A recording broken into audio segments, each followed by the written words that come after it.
మీరైనా ఏదైనా government job అయినా కలెక్టర్ జాబ్ అయినా వ్యవసాయం అయినా అగ్రికల్చర్ అయినా చేసే డేట్ చెప్పండి డబ్బుల కోసం.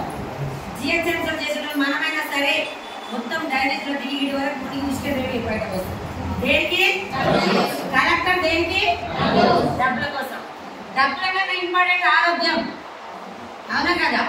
దాన్ని మనం పట్టించుకో. చాలా మంది ఇప్పుడు మధ్య మేము హోమ్ మీటింగ్ పోతే ఏమంటారంటే కూర గురించి మొత్తం చెప్పినాక మా ఇంట్లో 15 కిలోలు ఉంది అమ్మ అది వాడుకున్నట్టునే అది చూసుకోవాలి. ఫ్రీగా వస్తే ఫ్రీగా, అవునా కదా? చాలా మంది వేరే వాళ్ళ ముందు ఏం చెప్తారంటే మేము అలాంటి తినమమ్మా, మేము వాడేది బ్రాండెడ్ అని చెప్తాం, అవునా కదా? ఆల్రెడీ అందరికీ తెలుసు. సార్ చెప్పిన ఇప్పుడు దాకా రేటు పల్లీలు పట్టించిన సన్ఫ్లవర్ గింజ పట్టిన రేటు రాదు, కత్తి అని మన అందరికీ తెలుసు, అవునా కదా? కానీ మరి మనం ఏం చేస్తున్నాం? అదే వాడుతున్నాం. ఇల్లు వాడుకోమని మనం చెప్తే మాత్రం వినం. పక్కన టీవీలో లైట్ గా ఉంది రైస్ బ్రాండ్ అని చెప్పగానే కథం అది వాడతాం. ఇది బాధని చెప్తా అబ్బాయి చెప్తాం, కనపడుతుందా? కనపడదు. పక్కింటి మాత్రం నమ్మం. బైక్లు అందరికి ఉన్నాయా లేవా? బైక్ లో వస్తే ఇంజన్ ఆయిల్ ఎంత? 500, 450, 350 చెప్తుంది ఏదైనా. బైక్ లో పోస్తే ఇంజన్ ఆయిల్ ఏమో 350, బాడీలో పోస్తే ఆయిల్ ఎంత? 150. ఈ ఇంజన్ బోర్కి వస్తే కొన్ని లక్షలు పెట్టినా కూడా దాకా, అవునా కదా? అదే ఇంజన్ బాగుంటే బైకులు 4 కొనుక్కోవచ్చు, అవునా? మనం అది ఆలోచించం. మనం 10 రూపాయలు ఒక్కొక్క ఫ్రూట్స్ తినాలన్నా 1000 రూపాయలు అయితే అవి తెచ్చుకొని తినమంటే లేదప్ప మా ఇంట్లో ఖర్చులకైతే అడగెడతాం. 4 ఏళ్ళు వచ్చినాక జ్వరం వస్తే మాత్రం హాస్పిటల్ పోయి డాక్టర్ ఏం చెప్తే అది చేస్తాం. ఇన్ని మందులు వేసి తెచ్చుకొని వాడుకుంటాం. ఆ డాక్టర్ ఒక ఫైల్ తయారు చేస్తాడు. తర్వాత గవర్నమెంట్ జాబ్ లెక్క ఫైల్ కట్టుకొని కదా పోతూనే ఉంటుంది జాబ్ చేసే హాస్పిటల్, అవునే కదా? అది మంచిగా నేను కూడా బీగాడ్చాను. కానీ ఆరోగ్యం ఉంది. అదే ఆరోగ్యం మీకు వస్తే వేరే వాళ్ళని ఫ్రెండ్స్ చుట్టాలు ఒకరికి షేర్ చేయి. ఇంకా ఆరోగ్యం రాకపోతే నచ్చకపోతే రిటర్నింగ్ బాగుండే ఏదైనా పుట్టలేదా? అదే రిటర్నింగ్ ఇందులో వచ్చి తెలుసుకోమంటే నేను చాలా బిజీ ఉండి ఎన్ని సంపాదిస్తుంది చెప్పండి. మనందరం ఎన్ని సంపాదిస్తాం? కోట్ల కాస్తున్న రూపాయి ఇలా కింద పడితే కళ్ళకు అద్దుకుంటాడు. సామెత ఊకే లేదు. ఏం లేదని ఎగిరెగిరి పడతారు. అన్ని ఉన్నోళ్ళు అన్ని మంది ఉంటారు. చాలా మంది 95% మాత్రం పేదవాళ్ళకి, 5% మాత్రమే ఉన్నోళ్ళు ఏదైనా వచ్చిన అవకాశం ఉపయోగించుకుంటారంట. మనం మాత్రం ఇది ఉండదో పోతుంది. ఆ బయటికి గిడికొచ్చి తెలుసుకోకుండా ఉంటుందో పోతుందో మన డౌట్ మనకి, అవునా కదా? నేను కూడా అదే బ్యాచ్. నేను కూడా ఇందులోకి రాకపోతే నేను చదువుకుంది 2వ తరగతి. రేపు మన పిల్లలు పెట్టరు. కానీ ప్రతి తల్లిదండ్రులకి పక్కన పిల్లలు మంచి చదువుతుంటే నా పిల్లలు మంచి చదువుకోవాలి, పక్కన పిల్లలు జాబ్ వస్తే నా పిల్లలు జాబ్ ఉండాలి. ప్రతి తల్లిదండ్రులకి పోరాటం ఉంటుందా? ఉంటుంది. నేను కూడా అదే బ్యాచ్. నేను చదువుకుంది 2వ తరగతి. వ్యవసాయం పని కొంత వచ్చు. వ్యవసాయం పని చేసి నెలకు ఫీజులు కడతామా? నెల రోజులు పని చేయాలి, 2 రోజులు గోడకి ఇప్పుడు కూర్చోవాలి. నేనేదో ఒకటి చెయ్యాలి, ఇది కాదు నేను చేయాల్సింది. నా రాతలాగా నా పిల్లలు ఉండొద్దు, ఏదో చెయ్యాలని ఆరాటపడే టైంలో మా పక్కింట వచ్చి ఒక స్కూల్లో ఆయమ్మ పడతారంటమ్మా 3000 ఇస్తారు, అలానే చేసుకో, పిల్లల ఫీజు కూడా సగం కట్టుకో అని చెప్పింది. నేను నాతో పాటు 5 ఆయమ్మ స్కూల్ పోయినాం. నేను చేసే స్కూల్ చైతన్యపురి స్వప్న హాస్పిటల్ పక్కన సెంట్రల్ స్కూల్. స్టార్టింగ్ అయినప్పుడు 3000 ఇచ్చారు. 8000 రావడానికి 15 సంవత్సరాలు పట్టింది. సంవత్సరానికి 500 ఇస్తారు స్కూల్ ఆయమ్మకి, అవునా కదా? ఆ సంవత్సరం ఒళ్ళు దగ్గర పెట్టుకోవాలి, ఏం చెప్తే అది చేయాలి. కొంచెం ఎదురుపైగా అనుకో ఎండకాలం మనం తీసి పడే చేరటం పెట్టుకోవాలి, అవునా కదా? అలాంటిది గోగారి స్కూల్లో 10th క్లాస్ లో కూర్చోబెట్టాను మేడం. నర్సరీ పిల్లల దగ్గర ఇప్పుడు అందరికి ఆర్డర్స్ వచ్చినాయి. పిల్లలు 2 రోజులు నెల రోజులు ఇంట్లో ఉంటే పొద్దున్న కొనుక్కుంటారు, అవునా కదా? మనం మొక్కుతున్న స్కూల్ ఎప్పుడో పడుతున్నారు నాయన పోతే బాగుంది పిల్లలు. మరి నీ పోయే క్లాస్ లో 1వ క్లాస్ లో 40 మంది పిల్లలు జూన్ లో స్టార్ట్ అయ్యారంటే జూలై 20 సెప్టెంబర్ పిల్లలు సెట్ కాదు. నాతో పాటు వచ్చిన ఆయమ్మ తెల్లారు ఒక మానేసింది, మళ్ళీ తెల్లారు మానేసింది. స్కూల్ ఆయమ్మ ఏం చేయాలి? చిన్న పిల్లల దగ్గర ముద్దు కడగాలి, బాత్రూమ్ కడగాలి, పిల్లలకు తినబెట్టాలి, అన్నీ చేయాలి, అవునా కదా? కష్టం ఉండదా? ఇష్టం ఉండదా? వాళ్ళు ఏం చేశారంటే ఇంట్లో 2 పిల్లలు అయితే చేసుకోగలుగుతాం, ఈ 40 పిల్లల మంది మేము చేయలేమమ్మా, బతుకుండే బాధ్యత తినొచ్చు, స్కూల్కో దండం నీకో దండం అని అందరు మానేసి. నేను మానేయాలంటే నా పిల్లల చదువు పూర్తి కావాలి. నేను మానేసినప్పుడు ఏ పైన కష్టంగా ఉంటుంది. అదే పని ఇష్టపడి అలవాటు చేస్తే నాకు ఇష్టపడదని అలానే 15 సంవత్సరాల స్కూల్ ఆయంలో చేస్తాను. నర్సరీ పిల్లలు దేవుళ్ళతో సమానం, అవునా కదా? మనందరం పూజలు చేస్తాం. ఇక్కడ చెరువటి పోతారో తిరుపతి పోతారో పలానా రోజు నేను మొక్కుతున్నా నా కోరిక నెరవేరుతామని అటు వస్తాను మొక్కుతాం. శనివారం సోమవారం ఎవరి వారాలు ఒక్క పోతుంటారు, అవునా కదా? ఒక్క పోతున్నా దేవుడి దగ్గర పెట్టి మొత్తం మనమే తింటాం, పేరు దేవుడి, అవునా కదా? నేనేనంటే ఏదో తృప్తి సాక్షాత్ నా భక్తురాలు ఒక్క పోతూ ఉంటుంది. తిరుపతి రావాలంటే 10,000 కావాలి అని సాక్షాత్ ఎక్కడ తిరుపతి ఎక్కడ డోర్ కొట్టిండనుకో, డోర్ తీసి అమ్మ నేను తిరుపతి ఎక్కాలని ఏం కోరిక కావాలో కోరుకుంటావా? కింది మీరు చూస్తాం, ఫోన్ చేద్దాం పట్టుకుంటాం, అవునే కదా? మీరుంటే మన ఇంట్లో ఫోన్ చేస్తాం, ఏదైనా పగ చేసి కానీ ఎవరో కంప్లీట్ కొని చెప్తాం, అవునా కదా? ఏ దేవుడైనా శాపాలు ఇవ్వడు, పాపాలు ఇవ్వడు, అవకాశం మాత్రమే ఇస్తాడు. అవకాశం ఎలా ఉండాలంటే మునుగొద్దు, ఎవరిని ముంచొద్దు. నేను 15 సంవత్సరాలు నర్సరీ పిల్లల దగ్గర సేవ చేసినని సాక్షాత్తు ఆ దేవుడే మా గ్రేట్ అప్లైడ్ పాండిసార్ రూపంలో పంపించిన వెస్టేజ్ అని అవకాశం.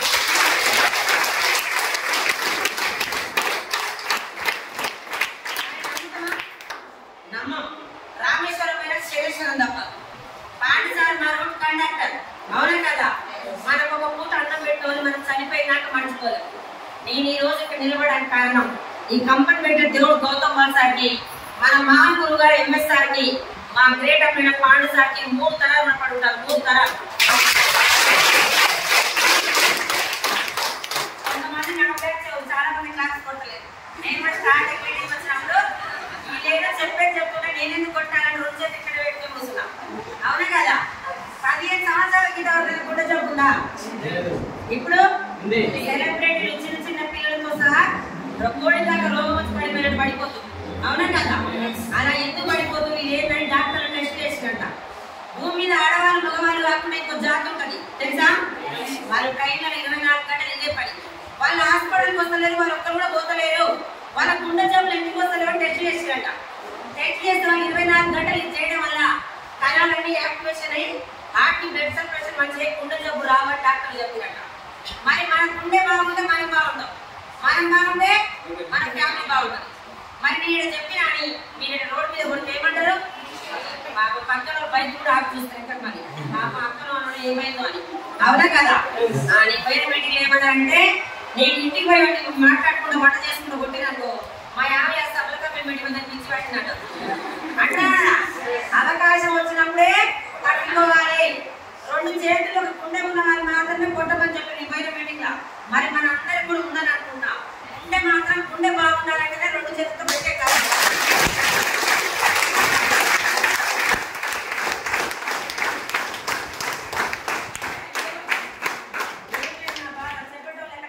చాలా మంది ఉన్నాం. అప్పటి వల్ల చాలా మందికి అప్పటి చదువు మంచిది, అవునా కదా? ఇప్పుడు డిగ్రీ పీజీ చేసింది ఒకటే, అప్పుడు 18 ఒకటే. మన అమ్మ నాన్న ఏదో గవర్నమెంట్ స్కూల్ కానీ పంపించింది. మనం పోవని చెప్తారు, ఏం చేసి వదిలేసి పిల్లలు. మనం ఇప్పుడు వదిలేస్తున్నామా? మన పిల్లలు అలవాటు అయ్యాక మనం కూడా స్కూల్లో కూర్చుంటాం. చెప్పేటోళ్ళకి చెడిపోయినా లేదా? నా బాధ కూడా అదే. నీ పోయిన మీటింగ్ లో కొంచెం మీటింగ్ ఇప్పుడు క్లాస్ కూడా స్టార్ట్ చేసిన. ఎందుకంటే తెలిసి ఏదైతే తెలవాలి, లాభం ఉండాలి మనం చేసే పనికి.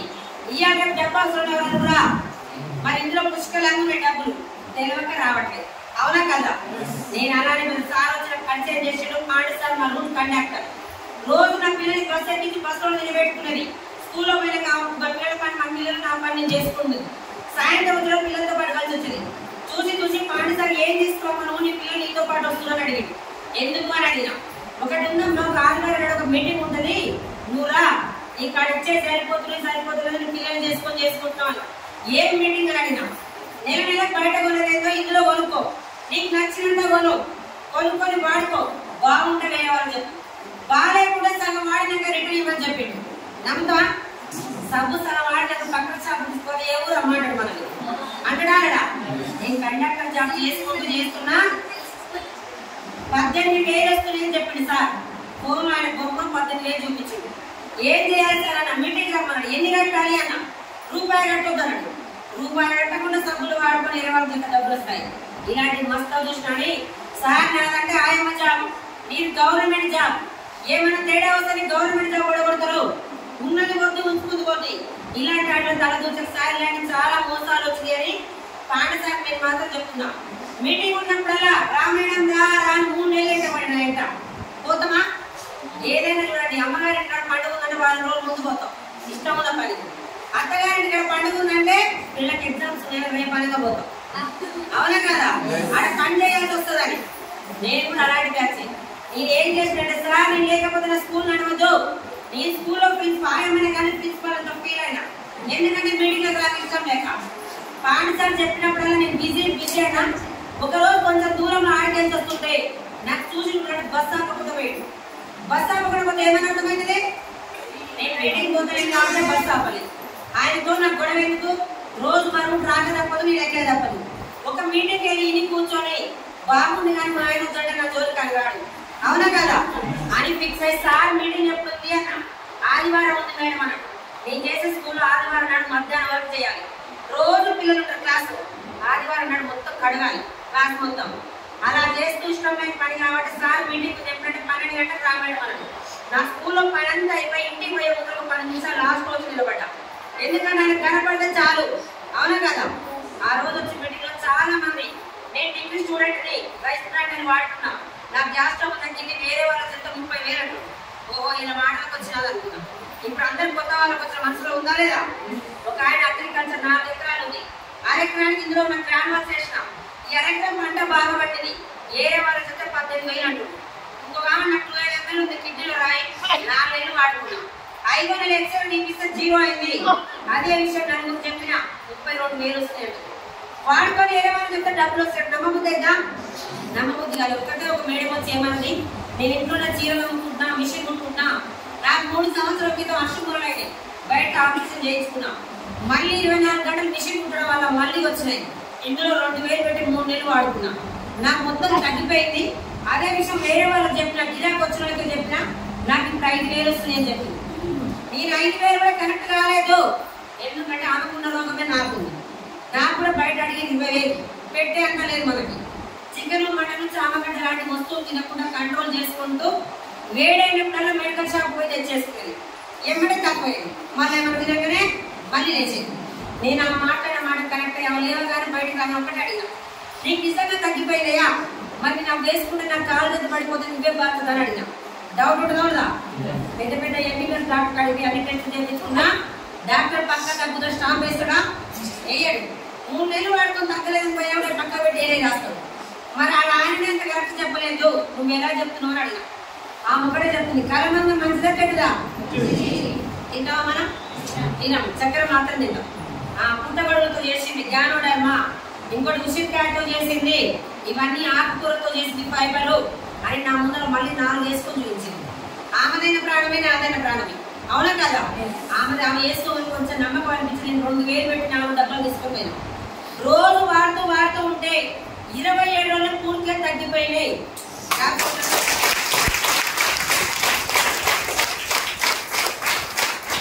తగ్గిపోయినాక వేరే వాళ్ళు చెప్పొచ్చా లేదా? ఆల్రెడీ మనం సార్ వాళ్ళు ఏదైనా ముందుకు చెప్తారు, లేడీస్ మాత్రం 30 మంది షేర్ చేస్తారు. అవునా కదా? నేను ఒక 4 చెప్పాను. చాలా మంది 10th క్లాస్ ఎగ్జామ్ 2 ఎగ్జామ్లకు అయిపోగానే లాక్డౌన్ పడ్డది. మాకు కూడా లాక్డౌన్. నేను ఏం చేశాను, రోజు కదా చెట్టు దగ్గర కూర్చొని డబ్బులు చూపించుకుంటూ మన రూమ్కి వచ్చే కంటే ఒక బిజినెస్ చేస్తుంటూ మీలాంటి పనికి వస్తుంది. నేను తెచ్చుకున్న మన చిన్నోళ్ళు పెద్దోళ్ళు అందరూ డబ్బులు సంపాదించు, మీలాంటి పనికి వస్తుందని చెప్పిన. వాళ్ళు ఏమంటారంటే, అక్క మీటింగ్ ఎప్పుడు చెప్పు, మేము కూడా పోతాం. మా డాడీ గ్యాస్ స్టవ్ ఉంది, మా పాపకు మంతు రావట్లేదు, మా పాప చదువుకొని ఖాళీ కూడా మాకు కూడా చెప్పు అన్నారు. మీటింగ్ రోజు పాఠశాల చెప్తే వాళ్ళు తీసుకొని రా మేడం అన్నాడు. నేను ఒక ఆటో పట్టుకుని ఒక 4 తీసుకొచ్చి వనస్థలపురంలో మీటింగ్ లో కూర్చోబెట్టినా. ఈ రోజు కూడా మీటింగ్ అంతా అయినాక కొత్త వాళ్ళు ఎవరికి కొనమని అడిగారు. మీటింగ్ అంతా అయిపోయినాక ఎవరెవరికి ఏం కావాలని ఒక సబ్బు, ఒక పేస్ట్, ఒక నూనె తీసుకొని పోయారు. రెండోసారి ఆనందడికి రావాలంటే బాగుంటే వస్తారా, బాగాలేక వస్తారా? బాగుంటే వస్తారు. బాగుంటే ఆల్రెడీ ఏడే వాళ్ళకి షేర్ చేస్తే గుణం ఉందా లేదా? లేడీస్ ఒక చీర కొన్నామనుకో, పక్కింటి ఆ పెయింటింగ్ వేయకముందుకే అక్క బట్టలకు ఎడబోతావు, సరునాళ్ళ రెడ్డి సూపర్ ఉంది అక్క అని మనం తెచ్చుకుని కూడా ఇప్పి చూపిస్తాం. అవునా కదా? అవసరమైతే తోడు తీసుకుని ఇప్పిస్తాం. మా అమ్మను మనమే వచ్చినాం, మనం ఇలా తీసుకొచ్చినాం అని కనీసం బ్లౌజ్ ముక్క కూడా ఫ్రీ ఇస్తాడా? అదే అలవాటు సార్ వాళ్ళప్పుడు ఉంది. మొబైల్ కొన్నారనుకో, పక్కన ఫ్రెండ్ షాప్ లో కొనమని చూపిస్తారు. అక్కడ లాభం షాప్ పడికి వస్తుంది. ఆ 4 ప్రోడక్ట్ వాడుకొని ఈ కంపెనీ ఎక్కడెక్కడ ఉందో చుట్టాల పక్కన వాళ్ళు షేర్ చేసుకుంటారు. వాళ్ళు షేర్ చేసిన నా పనికి నేను పోయినా 3 నెలల లెక్క 7,450 రూపాయలు చెక్ వచ్చింది నాకు. ఒకసారి ఆలోచించండి, 7 తరబడి చెక్కు పెట్టుకోవడం ₹1,000 ఇచ్చిరా. ఓన్లీ షాప్ చేంజ్ చేసిన, నెలగా షాప్ లో కొంటున్నాం. ఒకసారి షాప్ అని ఇంకా పెళ్లిని పనిచేసిండు. నూనె అయిపోతే ఏదే షాప్ పోతున్నా వచ్చిందని కావద్దునా, వేరే షాప్ పోతా. వాళ్ళ ప్రేమ కొనుక్కొని బాగుంటే వేరే వాళ్ళు చెప్పారు కదా. 7,450 చెక్ ఎట్లా వచ్చిందో ముందు నాకు క్లారిటీ కావాలి. అవునా కదా? చాలా మంది చేసే మిస్టేక్ ఇదే. ఇంట్లో మమ్మీ పెళ్లి సంబంధం చూస్తుంది. పెళ్లి చేసుకోవాల్సిన ఎవరు? మనం. పిల్ల నచ్చాల్సిన ఎవరికే? మనకి. చాలా మంది ఏం చేస్తారంటే ఆ ఫోటో పట్టుకొని ఎంసార్ మొత్తం తిరుగుతారు. చేసుకోవాలవుతాడు. ఒక ఫ్రెండ్ మూతులు వస్తుంది, ఒక ఫ్రెండ్ ముక్కులు వస్తుంది. అవునా కదా? చేసుకోవాల్సింది మనం, నచ్చాల్సిన ఎవరికే? మనకి. 7,450 చెక్కు నాకు వచ్చింది కదా, ఎవరు అడగండి. ఈ 70 వస్తున్న ముందు నాకు క్లారిటీ కావాలి. అవునా కదా? అని రెండోసారి వచ్చి ఆ చెక్ పట్టుకొని వచ్చి కోచ్ ఇచ్చా పెట్టుకుని ముందర కూర్చొని నిన్న ఆ రోజు ఒక 10 నిమిషాలు క్లారిటీ తీసుకున్నా. కొబ్బరి పండు మంచిదా, థమ్స్అప్ మంచిదా చెప్పాలి. కొబ్బరి పండు తాత తండ్రి చెప్పి తండ్రి తాగి మనం చెప్పాడు. చుట్టాలు సేమ్ తెప్పిస్తున్నా థమ్స్అప్ తాగమని ఎవరు చెప్తారు మనకి? మహేష్ బాబు తప్పండి, మహేష్ బాబు ప్లేస్ ఉన్నామని చేస్తాం. అవునా కదా? మహేష్ బాబు సేమ్ అవుతుంది చూసాను మనం. మరి మనం ఆరోగ్యం కోరేటోళ్ళు అయితే కొబ్బరి పండు క్యాట్ చేయొచ్చు కదా. మహేష్ బాబు కాదు, మన ఆరోగ్యం కాదు డబ్బులు. అవునా కదా? ½ లీటర్ పెట్టుకొని పుట్టలు దుక్కుతాడు ఆయన, మనం 2 లీటర్ తాగుతాం. ఈ గోడ నుంచి దుక్క కాలో చేయదు మనకి. అవునా కదా? ఆడ మహేష్ బాబు సెలబ్రిటీ. అదే ఈ రోజు ఇంటికి వెళ్ళాలి లేడీస్ థమ్స్అప్ రాత్రి పుండి కోసి కాడు తెల్లగా అవుతుంది. అవునా కదా? సంతూర్కి మేడం మా ఏం మంచిదో మనకు తెలుసు. రోజు మాత్రం సంతూర్ వాడతాం. సంతూర్ 50 లీటర్ సంతూర్ కామా నిలబడుతుంది. మహేష్ బాబు వచ్చి బావు అంటాడు, వాళ్ళ బాబు వచ్చి మమ్మీ అంటది. ఓహో మీ అమ్మ నాని అమ్మాయి అనుకున్నా అనుకుంటాడు. మరి మనం కూడా వాడు మళ్ళీ పిలిచిరా ఒక్కరు తినమని సెలబ్రిటీ యాడిస్తారు. మంచిదా చెడ్డదా? వాళ్ళు మాత్రం యాడించే పెద్ద పెద్ద హీరోలు. అవునా కదా? వాళ్ళు మాత్రం తినరు, మనం మాత్రం గుర్తు పెట్టి కావాలి. వాళ్ళకి ఇచ్చే డబ్బు నీకు ఇస్తున్నా, అదే నేను తయారు చేసి పెడుతున్నా. ఈ నుంచి ఒక సబ్బు కొనుక్కొని పోయి వాడుకో. బాగుంటే ఫ్రెండ్ చెప్పు, బాగాలేకపోతే సగం వాడుతున్నాను రిటర్న్. వాళ్ళకి ఇచ్చే డబ్బు నీకు ఇస్తున్నా అని చెప్పింది. తీసుకోవచ్చా లేదా? ట్యాక్స్ కొట్టొచ్చా లేదా? అదొక్కటే క్లారిటీ తీసుకున్నా. అన్నం వండేటప్పుడు మెచ్చుకోవట్టు. అవునా కదా? నేనేం చేసి నాకు కూడా డబ్బు కావాలి. శనివారం ఆదివారం స్కూల్ వెళ్ళినప్పుడు 7 మీడియం కూడా జనరేషన్ తీసుకొచ్చి మీడియం కూర్చుంటాం. 2 నెలల 10,000 వచ్చింది. 10,000 వచ్చాక చాలా మంది గవర్నమెంట్ జాబ్ రావడమే అదృష్టం. అవునా కదా? గవర్నమెంట్ జాబ్ బడ్జెట్ చేస్తున్నా, సంవత్సరం పట్టుకు వెస్ట్ వెళ్ళాడు. భూమిలో ఉన్నా వస్తాయి, లేకపోయినా వస్తాయి. 3 తరాల వరకు వస్తాయని చెప్తుంది. మరి స్కూల్లో నేను 15 సంవత్సరాలు చేస్తున్నా. చేస్తూ మెట్టి జారిపడ్డా, ఏమైనా చనిపోయినా ఖాళీనా మా మేడమే మనిస్తా? మీరు చేసే జాబ్ ఇస్తారా?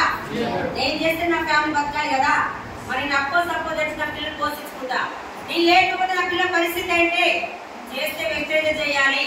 3 జనరేషన్ నాకు కావాలి. 20,000 వస్తే చాలు. గవర్నమెంట్ జాబ్ పని చేయక నాయన పెద్ద తోపేగా. అవునా కదా? సుమ్ముతో ఊసిపోయే జాబ్ అని స్కూల్ కూడా బంద్ చేసి నేను ఎక్కడ పడితే అక్కడ జనాన్ని తీసుకొచ్చి మీడియాలో కూర్చోటా. పక్కింటా వెళ్ళినా నా చెక్కు పెట్టినా, నా చెక్కు పెరిగినా కొద్ది 1 సారి 2 సార్లు కొట్టు, 3వ సారి పోయమ్మ మనం ఉంటే ఆయమ్మ డబ్బులు వస్తున్నాయి. ఎక్కడ ఉన్న మహేష్ బాబే బాగుపడాలి, ఆయమ్మ మాత్రం బాగుపడదని కొనలేదు. మరి మనం పక్కింటో చూస్తున్నా లేదా? పక్కన మనిషి ఉంటే మన మీద సహాయపడతారని కూడా జనాలు కాలేదు. అవునా కదా? అది ఆలోచిస్తారు. ఒక మీటింగ్ రమ్మంటే వేస్ట్ అంటారు. నా వల్ల కాదు, పిచ్చిదైనా కూడా మానేయని చెప్తారు. సార్ నా వల్ల కానీ బిజినెస్ ఎవరు రాట్లేదని చెప్తా. సరే మేడం ఒక మీటింగ్ రానాడు, నీకు నెలకు 1,00,000 కావాలన్నా వస్తాడు. కావాలి అన్నా 1,00,000 కావాలంటే ఎవరు మాటినాలి? 1,00,000 తీసుకున్న వాళ్ళ మాటినాలి. అవునా కదా? ఒక పల్లెటూరు పోయి కళ్ళు రావాలంటే తాగుబోతున్నాడు కదా, వాడు మాత్రమే మంచిగా చెప్తాడు. వాడు ఇందులో 1,00,000 రావాలంటే 1,00,000 తీసుకున్నాడు కదా. అవునా? పాఠశాల ఏం చెప్తుంటే మేడం నీకు 1,00,000 కావాలంటే కొన్ని లక్షణాలు మార్చుకోవాలడు. ఏం చేయాలన్నా 50,000 పోయింది నీ దగ్గర, 10 రోజులు మాట్లాడతావు, 11 రోజులు ఛార్జింగ్ పెట్టాలా లేదా? ఛార్జింగ్ పెడితేనే నడుస్తుంది. పిల్లడికి 1,00,000 రూపాయలు కట్టి పిల్లలు స్కూల్ పంపిస్తావు. పిల్లడు రోజు వెళ్ళాలి స్కూల్కి, భయం భక్తితో వెళ్ళాలి. టీచర్ చెప్పి చక్కగా వినాలి, ఇంటికి వచ్చి ప్రాక్టీస్ చేయాలి. అది ఒకటే రోజు చేయాలన్నా సంవత్సరం చేయాలా? సంవత్సరం మొత్తం చేయాలి. ఫోన్కి ఛార్జింగ్ ఎంతనో పిల్లోడి స్కూల్కి ఎంతనో నీకు 1,00,000 కావాలంటే వెబ్సైట్లో నెలలో 4 కట్టేట్టుగా నేను 1,00,000 ఇప్పిస్తాను.